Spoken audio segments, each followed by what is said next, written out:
Hi everybody, welcome back to the show Twenties Tales with TK, your wonderful host. I have my next awesome guest. I am so excited because I've been waiting. My shy little ass has been waiting for her. Help me welcome my darling, wonderful host. She's so pretty, y'all. But help me welcome darling Nikki, a retired pro black dot filmmaker, creator. Sorry. She's now a sex educator, intimacy coach, sociology body worker, intimacy coordinator.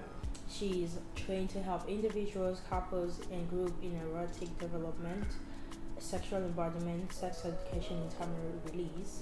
Our wonderful, beautiful Nicole Nawaz. Hi, Nicole. Hi. How you doing? I'm doing good. Thank you so much for having me. Yeah, and getting to know that I'm gonna have you on my show, from where you're coming from and the things that you're doing, which is crazy inspiring to a lot of women and all people, men and women, and you're doing really good work, and I was so excited. So I do want to hear how did you come about sex as your niche, sexuality? I think it was always supposed to happen. I remember being young and my parents would throw those passion parties. And I think it was just a way for them to have community with other couples and find new ways to better their relationship. And as a kid, I remember sneaking downstairs to see what was going on and what are these feathers and what is this book with sex positions. And I think my curiosity definitely started there, and seeing that as a representation of a way to build intimacy in a relationship and in a marriage.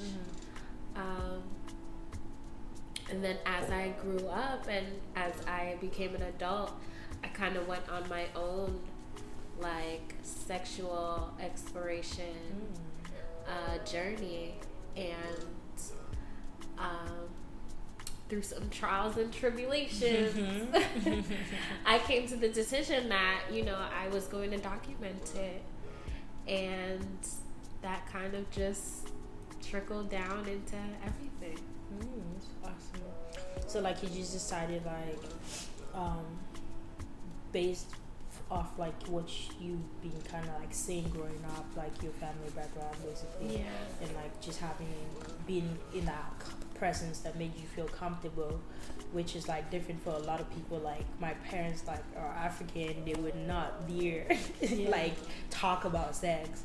They kind of talk about it in a ways it's just weird. They tell you stuff don't get pregnant, but we know if you get pregnant by having sex, but they start telling you at 9 and don't get pregnant, and you don't at 9 you don't know what sex really is for most people, and it's just a lot cool of to hear. It's cool to hear that your family or your parents entertain that, and they were comfortable enough with your sexuality to do it at home, and even that's very cool. And I think it probably might have caused a lot of trauma for some people too, to just not talk about it too much, because it's I don't even know what to call it. It's a discreet thing. You don't talk about it in public because it's nobody wants to hear that. A big dirty secret. So keep yourself until you get married and stuff. Don't let nobody touch you. Those type of things, because your body's sacred and all that stuff. And then religion, of course, has a hand in it. Whereas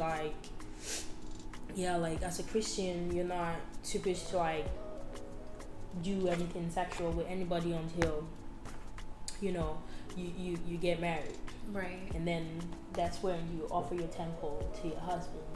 It has to be your husband. It has to be your husband. It can't be anyone else. No, it can't be anyone else, because in the Bible we can't do anything else except marry a man. So yeah, a lot of people live by that doctrine. But even though like some Christians, like I'm a Christian, but I don't totally believe that, because I don't think that, personally I don't think that it's attached to like a gender where it's like this is the person you have to marry or whatever. No, but I do want to hear like, when you were growing up, like, how did your family kind of react to it? Were they like, oh, okay, cool, she's just following us footsteps, or they were like, no, don't do this, like, don't be like us, or like, were they like, nah, you're doing the thing and we're proud of you? So my mom was always really like pro pleasure, but like in a like self pleasure way. So I remember her taking me to like a sex toy shop when I was 16 or something, and she was like, I want you to know that you don't have to need anyone else to receive or find pleasure. You can do that on your own, and that was really powerful for me to hear that, because it was like, oh my God, I can be the same, I can be the giver and the receiver at the same time. And of course, just knowing your body and knowing what you like before putting yourself with a partner is really important, because then you can advocate for what you actually want and what you don't want. So with having that upbringing, being in front of a camera is like a kink for me. Like it totally turns me on to know that somebody is watching me. Oh my God. So I was really excited to like go into the content creating space. And then I was doing it by myself. So I didn't really feel like I was deviating too far away from anything that my parents may have expected of me. There was a time. Story time. Oh, yeah, totally story time. There was a time I was recording a scene. It was masturbation, self-pleasure, and my mom must have like gotten home from work early or something. So I'm literally right in front of the front door. She walks right in, sees me. I'm on the floor. And she walks right past me. And she closed the blinds. She turns around and says, next time, just close the blinds. Wow. And she went around her business. How old were you? I was probably like maybe like 23, oh my 24. God. What? I would not see. Yeah. Yo, you're dead. And I was like, did she really just? No, my mom will step over you. Like, you are gone. Like, she would literally murder you. What? In her house, in front of the door, you're going to hell. Like, okay, so my story time. My parents are like pastors, right? Which kind of makes it worse with my mindset. Like, nah, you can't. Being a African person is strict enough, and then being like religious, like being a pastor is something else. Because then there's like this type of character that you kind of have to like portray, where people are watching you, like make sure you're decent all the time. You can't wear biker shorts and stuff, like cover up and stuff, like no tattoos or extra piercings and whatnot. And it's like crazy. Like, I would know. I can't even, the thought of it in my head is like, no, don't even tell me about it. I don't want to hear it, because like I can't even imagine like seeing my, because it would break her heart, right? Like, and that would be like something hurtful that you would do, which is kind of disrespectful. Because sex is like a private thing where you don't do in public. That's something you do inside. So doing it in front of them is like you don't have regard for them. You don't care, which is crazy, because it's like I'm pleasuring myself. Like, what does that have to do with you? But it kind of feels that way, where it's almost disrespectful. And I like that, like, your parents were like, just close the blinds, girl. Like, right. What are you doing? And just walked over you. That is crazy. That is absolutely like so different from like the way I was raised. Yeah. That's, I wasn't expecting it. yeah. It was definitely a surprise, but it was of course a happy surprise. Mhm. That's crazy. Like, have you ever like had like doing the industry like anything like negative, like, or moments where your parents were like, okay, please just come out of it, or it's okay, you've had a lot of fun, all right now, end it, and like come over, they were just supportive all the way, or Yeah, my parents, my mom and my dad. Yeah, um, I don't know. Maybe my mom had said something, maybe even to my grandmother at once, and she spoke to me about it. But she was more like, I was born in this time. I don't understand this. I don't agree with this. But like, I'm also not your mom, and I can't tell you what to do. And I appreciated that because it reminded me that some people were just born in a time where this wasn't a thing. The internet wasn't a thing. The possibilities that could happen, the money that is able to be made on the internet was never a thing. So I can't really expect someone who didn't have access to what I have access to be able to know how to utilize that, or like how to make the most out of it, or what the possibilities of using it is, But I definitely appreciated her perspective. Yeah, that's pretty dope. Like, yeah, that's so different. Like, nah. It's crazy, like, hearing you talk is very, like, liberating, because it's like you've kind of owned yourself for a very long time, where the reverse for me is like I have like kind of not have my own thoughts almost, where it's like I'm not thinking freely, I'm thinking based off what my mom would do, or the reaction that I might get, and that I don't want from my parents, or being disrespectful by doing stuff like that. So it's like it's really cool to actually hear that like you had like a very different like upbringing, and like do you think, like, I don't know, is it like America, or you think a lot of American families? Honestly, I think it's like my parents. I think it was just like what they believed in, maybe. My mom was also very open. She's a very like open kind of woman. I don't know. Yeah. So like she's like comforting and like talks to you type person. Yeah. Yeah. She's like really sweet. Did you guys ever like talk about sex and stuff? No. Not till date. I've never talked to my mom about sex ever in my whole life. No, because because there's no point in talking about it. It's just you just don't do it. Yeah. And like the only time I think when I went home recently, the conversation that we had, and she called me over, and the only thing she said, because she overheard me and my sister talking about it and talking about birth control, and she said to stop using the birth control because it was dangerous and stuff. So it wasn't even talking about why I was using the birth control. Like, it was more just about the birth control. Yes. So she wasn't like trying to avoid. Yeah. She wasn't like asking me why I was using it for me. Like why I was using the birth control. Why did I think birth control was something that I wanted?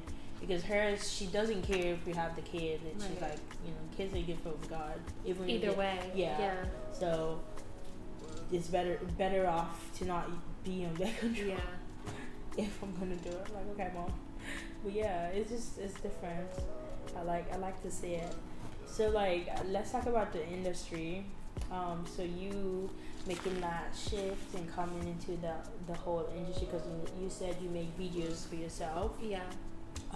So you started off making videos and then got into like the actual film creating, and how was that? It was a pretty interesting kind of thing. For a while it was just solo stuff, just me And then I decided, I want to see what like making porn with someone is like, and like how I can control the narrative of what pleasure looks like and what porn looks like and what black people in porn look like. Just because there was nothing out, like everything was interracial, and the porn that does represent black people isn't always as nice or like aesthetically pleasing as it should be or could be. So what kind of like what's the comparison that you give, like with the type of porn that you've done and what you saw out there? So I definitely think like quality is something that I really pride myself on. Using high-end cameras, lighting, nice sets, and then what was out there was kind of just like motel scenes and shitty lighting and even the chemistry between the performers, it was very planned out. Yeah, it was staged, or it wasn't organic. It didn't feel like the people knew each other, that they knew like what each other liked and stuff.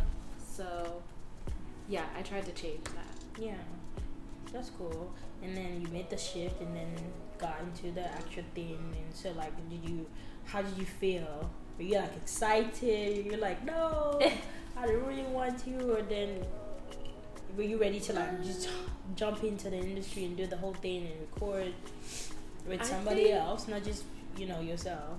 I think it kind of like scared me. Yeah. Like knowing how well I was being received now that I was working with other people. It was kind of like, okay, well, who's safe to trust and who can I work with, and who's safe and who am I gonna have good chemistry with. But of course, like your own sexual interest can get in the way, because it's like, okay, well, here's these attractive men and I can literally now choose whichever one. But just because I'm attracted to someone doesn't mean that I'm gonna have chemistry. Doesn't mean that we're gonna connect on another level. Doesn't mean that they're gonna know how to respect my boundaries. So that was definitely a lesson that I had to learn, that like attraction and connection or chemistry is not the same. Sex is powerful. It's powerful stuff, and it can almost be like addicting to want to experience, because there's like chemical reactions that happen in our body, and we feel such pleasure and good feelings when we're with some of these people.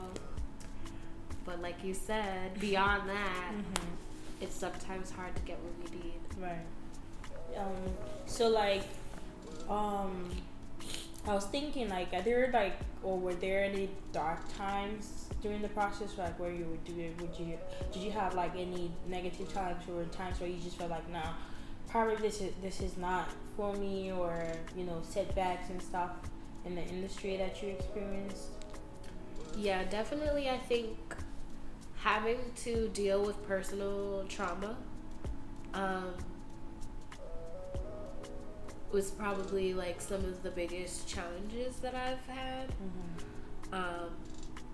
When you're trying to better yourself and you begin to change for the better, you realize that sometimes the environments that you're in no longer align with where you're trying to be, So I think in doing trauma work, you realize the negative patterns and the toxic behavior.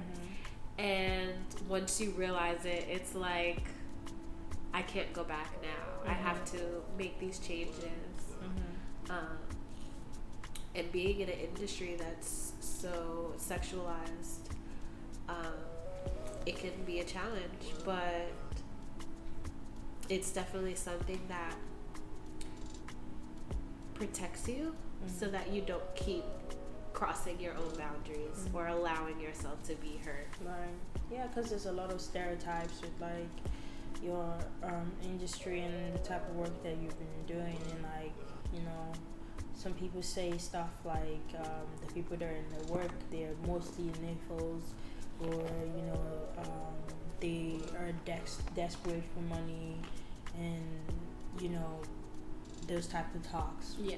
Without knowing like the actual reason why like most of these people do it. Some of them just do it because it's like a passion, Yeah. or they also just want to try to get like this spiritual bond with people or educate people like you do. You've retired now from making movies, and now you're into doing your own stuff. And like, do you ever like feel like kind of isolated from the industry, where you're like you've ever felt like somebody kind of took you, where like, nah, she doesn't want to work with us anymore, so Yeah. she shouldn't hang out with us, so like, Yeah. and stuff. I think definitely a little bit isolated. Just because I know that my friends can like benefit from the work that I'm doing, but they also aren't ready for that change and to like face the reality and then have to deal with those new consequences of the reality that they're now living in. And I get that, because it takes self-awareness, it takes knowing where you are and if you're ready to take that step or not. But I also stay in touch, and through the work that I'm doing now, trying to give back to that same community. Yeah, and like, are people like very fragile with you when you talk about sex with you? They're like, we don't want to say too much, so we don't make you feel so bad, or like, or they like hit you with the big stuff, like, yeah, when's the last time you had sex, or like stuff like that. Oh yeah, no, totally. Yeah, people just hit me with the heavy hitters, which I prefer, because I'm extremely blunt and like forward about it. And sex is what I've done. It's what I help people to do. So it's usually what I'm talking about. Yeah, I literally do this. Like, now I do this as a job. So I think I'm a little bit more open to the questions and comments that come my way, versus like when I was just entertaining. It was kind of like, well, if this isn't about money, then I'm not interested. Yeah, that's good. I like that now you've made that shift away from like kind of money related, where you're like now doing it for you. Yeah. So that's good.